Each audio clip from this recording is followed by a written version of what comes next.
ನೀವು ತೆಲುಗು ಚಿತ್ರರಂಗದಲ್ಲೂ ಕೂಡ ಭಾಳ ದೊಡ್ಡ ಹೆಸರು ಮಾಡಿದಂಥವರು, ಇನ್ನೂ ಮಾಡಲಿಕ್ಕಿದೆ. ಅಲ್ಲು ಅರ್ಜುನ್ ಅವ್ರದ್ದು ಒಂದು ಅರೆಸ್ಟ್ ಆಯಿತು, ಒಂದು ಅಭಿಮಾನಿಯ ಒಂದು ಸಾವಿಗೆ ಕಾರಣವಾಯಿತು. ಅದರದ್ದೊಂದು ಅಭಿಪ್ರಾಯ ಬೇಕು ಸರ್. ನಡೆದಿದ್ದು ತುಂಬ ತಪ್ಪು ಸರ್. ಆ್ಯಕ್ಚುಲಿ ಅದು ಆಗಬಾರ್ದಿತ್ತು. ಯಾಕಂದರೆ ಒಬ್ಬರು ಮನೆಯದು ಲಾಸು ಯಾರು ಅದನ್ನು ಫೀಲ್ ಮಾಡೋಕ್ಕಾಗಲ್ಲ. But it was not designed. No sir, it was not designed. ಯಾರು ಈ ಒಂದು ದೊಡ್ಡ ಹಿಟ್ ಆದಾಗ ಒಂದು ಖುಷಿಯಲ್ಲಿ ಥಿಯೇಟ್ರಿಗೆ ಹೋಗ್ತಾರೆ, ಏನೋ ಮಾಡ್ತಾ ಇರ್ತಾರೆ, ಯಾರು ಅದನ್ನು ಡಿಸೈನ್ ಮಾಡಲ್ಲ, ಅಥವಾ ಯಾರು ಈ ಥರ ಆಗಲಿ ಅಂತ ಆಸೆನೂ ಪಡೋದಿಲ್ಲ. ಅಥವಾ ಅದು ಸ್ಟ್ಯಾಂಪೀಡಲ್ಲಿ ಹೋದಾಗ ಅವ್ರುಗಳು ಯಾರೋ ಕೊಲೆ ಮಾಡೋಕ್ಕೆ ಯಾರೂ ಹೋಗಿಲ್ಲ. ಇದೊಂದು ಕೆಟ್ಟ ಸಿಚುವೇಶನ್ ಸರ್. ಎಲ್ಲರ ಅವ್ರ ಅಷ್ಟು ಜನದ ಲೈಫಲ್ಲಿ ಒಂದು ಕೆಟ್ಟ ಸಿಚುವೇಶನ್. ಅದು ಆಗಬಾರ್ದಿತ್ತು.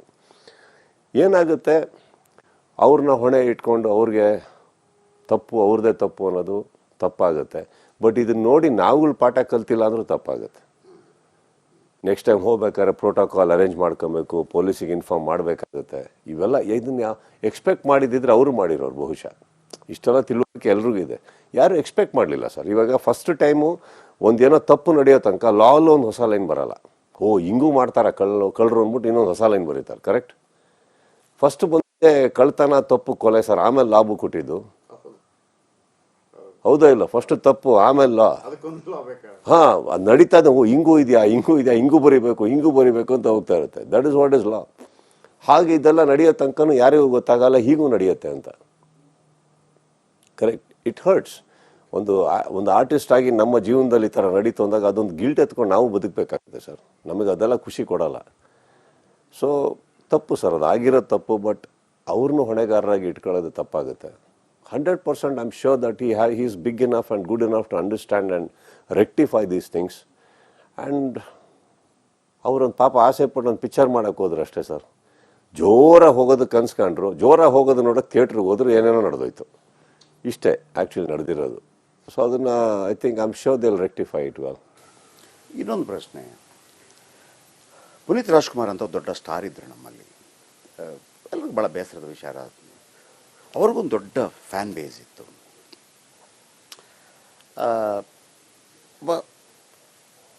ಪುನೀತ್ ರಾಜ್ಕುಮಾರ್ ಅವ್ರನ್ನ ಈ ಸಂದರ್ಭದಲ್ಲಿ ಯಾವ ರೀತಿ ನೆನೆಸ್ಕೊತೀರಿ ಸರ್? ಈಗ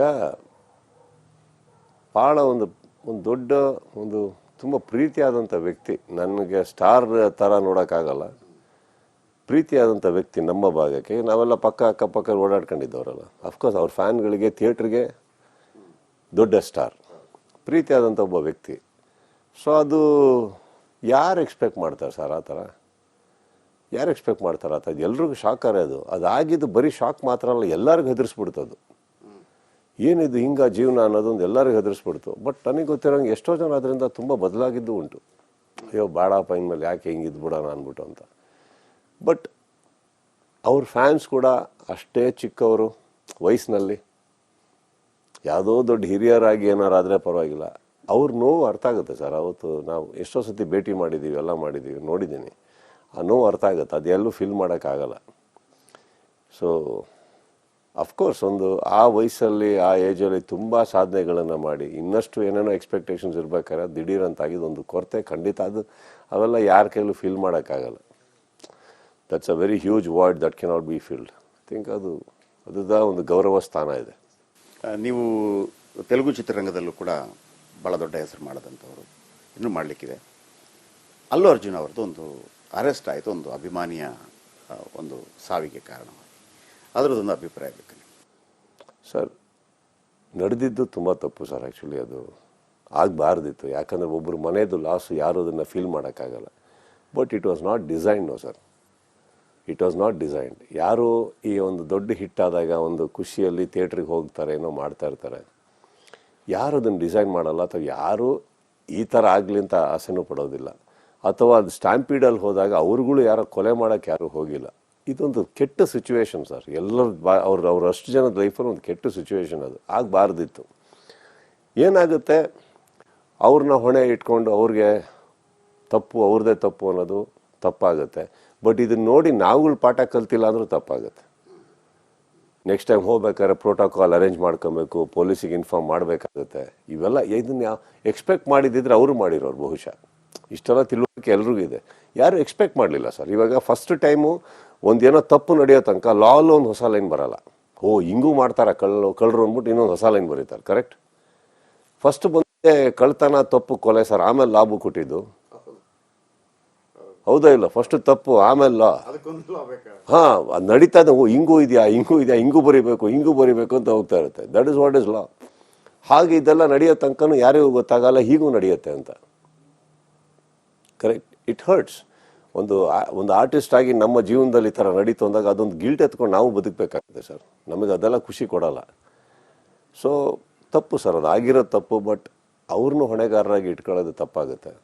100% I am sure that he is big enough and good enough to understand and rectify these things. And ಅವರೊಂದು ಪಾಪ ಆಸೆ ಪಟ್ಟು ಒಂದು ಪಿಕ್ಚರ್ ಮಾಡೋಕ್ಕೆ ಹೋದ್ರು ಅಷ್ಟೇ ಸರ್. ಜೋರಾಗಿ ಹೋಗೋದು ಕನ್ಸ್ಕೊಂಡ್ರು, ಜೋರಾಗಿ ಹೋಗೋದು ನೋಡೋಕೆ ಥಿಯೇಟ್ರಿಗೆ ಹೋದ್ರು, ಏನೇನೋ ನಡೆದೋಯ್ತು. ಇಷ್ಟೇ ಆ್ಯಕ್ಚುಲಿ ನಡೆದಿರೋದು. ಸೊ ಅದನ್ನು I think I am sure they will rectify it well.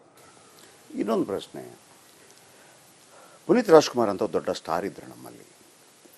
ಎಲ್ರಿಗೂ ಭಾಳ ಬೇಸರದ ವಿಚಾರ, ಅವ್ರಿಗೊಂದು ದೊಡ್ಡ ಫ್ಯಾನ್ ಬೇಸ್ ಇತ್ತು.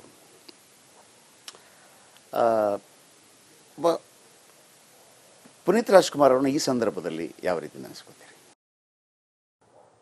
ಸರ್? ಈಗ ಭಾಳ ಒಂದು ದೊಡ್ಡ ತುಂಬ ಪ್ರೀತಿಯಾದಂಥ ವ್ಯಕ್ತಿ. ನನಗೆ ಸ್ಟಾರ್ ಥರ ನೋಡೋಕ್ಕಾಗಲ್ಲ. ಪ್ರೀತಿಯಾದಂಥ ವ್ಯಕ್ತಿ ನಮ್ಮ ಭಾಗಕ್ಕೆ. ನಾವೆಲ್ಲ ಅಕ್ಕಪಕ್ಕ ಓಡಾಡ್ಕೊಂಡಿದ್ದವರಲ್ಲ. ಅಫ್ಕೋರ್ಸ್ ಅವ್ರ ಫ್ಯಾನ್ಗಳಿಗೆ, ಥಿಯೇಟ್ರಿಗೆ ದೊಡ್ಡ ಸ್ಟಾರ್, ಪ್ರೀತಿಯಾದಂಥ ಒಬ್ಬ ವ್ಯಕ್ತಿ. ಸೊ ಅದು ಯಾರು ಎಕ್ಸ್ಪೆಕ್ಟ್ ಮಾಡ್ತಾರೆ ಸರ್? ಆ ಥರ ಯಾರು ಎಕ್ಸ್ಪೆಕ್ಟ್ ಮಾಡ್ತಾರೆ? ಆ ಥರ ಎಲ್ರಿಗೂ ಶಾಕರೇ ಅದು. ಅದಾಗಿದ್ದು ಬರೀ ಶಾಕ್ ಮಾತ್ರ ಅಲ್ಲ, ಎಲ್ಲರಿಗೂ ಹೆದರಿಸ್ಬಿಡ್ತದು. ಏನಿದು ಹಿಂಗ ಜೀವನ ಅನ್ನೋದೊಂದು ಎಲ್ಲರಿಗೂ ಹೆದರಿಸ್ಬಿಡ್ತು. ಬಟ್ ನನಗೆ ಗೊತ್ತಿರೋಂಗೆ ಎಷ್ಟೋ ಜನ ಅದರಿಂದ ತುಂಬ ಬದಲಾಗಿದ್ದು ಉಂಟು. ಅಯ್ಯೋ ಬೇಡಪ್ಪ ಇನ್ಮೇಲೆ ಯಾಕೆ ಹಿಂಗಿದ್ದು ಬಿಡೋಣ ಅಂದ್ಬಿಟ್ಟು ಅಂತ. ಬಟ್ ಅವ್ರ ಫ್ಯಾನ್ಸ್ ಕೂಡ ಅಷ್ಟೇ ಚಿಕ್ಕವರು ವಯಸ್ಸಿನಲ್ಲಿ, ಯಾವುದೋ ದೊಡ್ಡ ಹಿರಿಯರಾಗಿ ಏನಾರಾದರೆ ಪರವಾಗಿಲ್ಲ, ಅವ್ರ ನೋವು ಅರ್ಥ ಆಗುತ್ತೆ ಸರ್. ಅವತ್ತು ನಾವು ಎಷ್ಟೋ ಸತಿ ಭೇಟಿ ಮಾಡಿದ್ದೀವಿ, ಎಲ್ಲ ಮಾಡಿದ್ದೀವಿ, ನೋಡಿದ್ದೀನಿ. ಆ ನೋವು ಅರ್ಥ ಆಗುತ್ತೆ. ಅದೆಲ್ಲೂ ಫೀಲ್ ಮಾಡೋಕ್ಕಾಗಲ್ಲ. ಸೊ ಅಫ್ಕೋರ್ಸ್ ಆ ವಯಸ್ಸಲ್ಲಿ, ಆ ಏಜಲ್ಲಿ ತುಂಬ ಸಾಧನೆಗಳನ್ನು ಮಾಡಿ ಇನ್ನಷ್ಟು ಏನೇನೋ ಎಕ್ಸ್ಪೆಕ್ಟೇಷನ್ಸ್ ಇರ್ಬೇಕಾದ್ರೆ ದಿಢೀರಂತಾಗಿದ್ದು ಒಂದು ಕೊರತೆ ಖಂಡಿತ. ಅವೆಲ್ಲ ಯಾರ ಕೈಲೂ ಫೀಲ್ ಮಾಡೋಕ್ಕಾಗಲ್ಲ.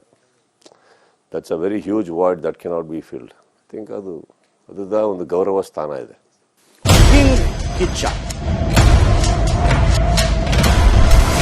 ಬನ್ನಿ, ಇದಕ್ಕಿಂತ ದೊಡ್ಡ ಒಂದು ವೇದಿಕೆ ಕರ್ಕೊಂಡು ಹೋಗ್ತೀವಿ ಅಂತೇಳಿ ರಾಜಕೀಯಕ್ಕೆ ಕರೀತಾರೆ. World's biggest platform. ರಾಜಕೀಯದಲ್ಲಿ ಒಂದು ಅವಕಾಶ ಬರ್ತಾನೆ ಇರುತ್ತೆ. ನಿಮ್ಮನ್ನು ಡಿ ಕೆ ಶಿವಕುಮಾರ್ ಒಮ್ಮೆ ಬನ್ನಿ ಅಂತ ಡೈರೆಕ್ಟ್ ಆಗಿ ಹೇಳಿದ್ರೆ ಯಾರೋ ಒಬ್ರು ತಗೊಂಡು ಹೋಗ್ತಾರಲ್ಲ ಬಂದ್ಬಿಟ್ಟು. ಪಾರ್ಟಿಗೆ ಬನ್ನಿ ಅಂದ್ರೆ 1.5 month, 1 ನೇಷನ್ 1 ಎಲೆಕ್ಷನ್, ಒಂದು ಎಕ್ಸ್ಪೆರಿಮೆಂಟ್ ತಪ್ಪಲ್ಲ. ಬಿಗ್ ಬಾಸ್ 12 ಮಾಡಬಹುದು, ಮಾಡದೇ ಇರ್ಬೋದು, ಅಥವಾ ಇಲ್ಲ ಮಾಡಬಹುದು. ದರ್ಶನ್ ಅವರಿಗೆ ರೆಗ್ಯುಲರ್ ಬೇಲ್ ಸಿಕ್ತು.